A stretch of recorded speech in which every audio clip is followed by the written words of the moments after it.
हुजूर मुहद्दिस आज़म हिंद का नाम सुना होगा। आप अजमेर शरीफ से ट्रेन में बैठे हैं, अजमेर शरीफ से कहाँ बैठे हैं?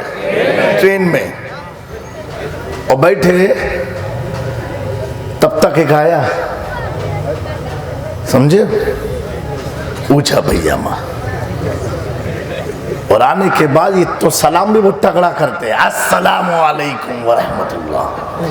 मोदी से आदमी समझ गए ये कोई और है, तो उससे और जन्नत से क्या समझ गए ये वही है। लेकिन उलमा और मशाइख जो होते हैं उनका मिशन हमेशा तबलीग का होता है, कोई भी हो उसे समझाना। वहाँ आकर के बैठा। इसलिए दोस्तों जब भी कहीं जाओ ना, चाहे हज करने जाओ या उम्रा करने जाओ, जिसके साथ जा रहे हो ना उसका भी अकीदा जान लो कैसा है। हाँ ना तो रॉन्ग नंबर है तो रॉन्ग ही नंबर सब ले जाएगा वो। हाँ इतना याद रखना। और ये सब स्कीम लाते हैं। हमारा अहले सुन्नत वल जमात मसलके आला हजरत वाला बेचारा थोड़ा महंगा रहेगा उसका, और ये सस्ता रखेंगे ताकि वो भी मेरे हिस्से में आ जाए। वो तुम्हें नहीं लाना चाहता है, तुम्हारी नमाज को बर्बाद कराना चाहता है। समझे मेरी बात को? ये बोलते हैं। और ये बांग्लादेश के लोग तो बहुत सारे सऊदी वगैरह में हैं, जो बुजुर्गों से पीर से दूर हैं वो वहां जाके भटक के आते हैं, और जो सटे हुए पीरों से वो भटकते ही नहीं है। इसीलिए बुजुर्गों से जुड़े रहो। क्या करो? बुजुर्गों से जुड़े रहो, फायदा उसी में है। हमारे पास तो काबा है। अच्छा, काबे की चाबी है। अब आदमी सोचता इस्लाम तो वहीं से आया, तो वही का सबसे परफेक्ट। ये लोगों के नौजवान के दिमाग में डाल दिया। मैंने कहा नहीं, आया तो वहीं से आया, लेकिन जब आया तो दो नजरिया लेके आया। एक नजरिया अबू जहल का है, एक मौलाए कायनात का है।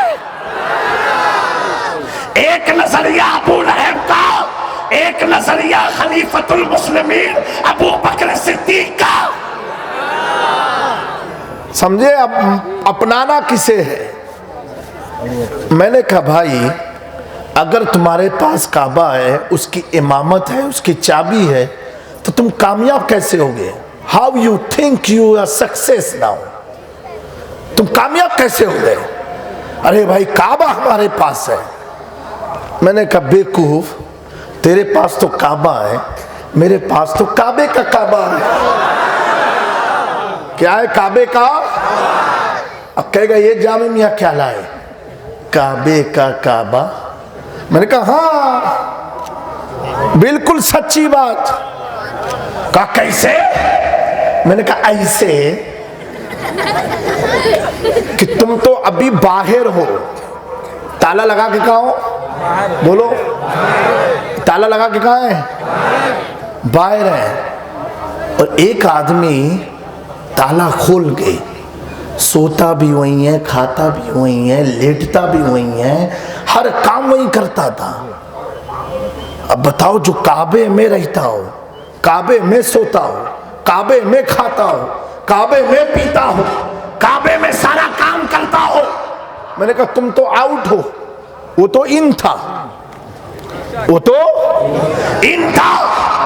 और अकेले नहीं था, 360 स्टैच्यू के साथ, 307 बुत के साथ पूरा काफिला अंदर। काबे का काबा कैसे?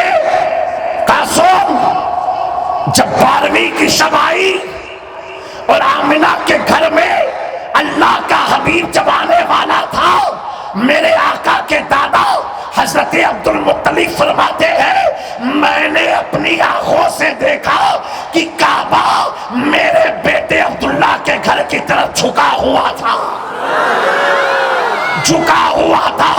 आला हजरत अकीदा देते हैं हाजियों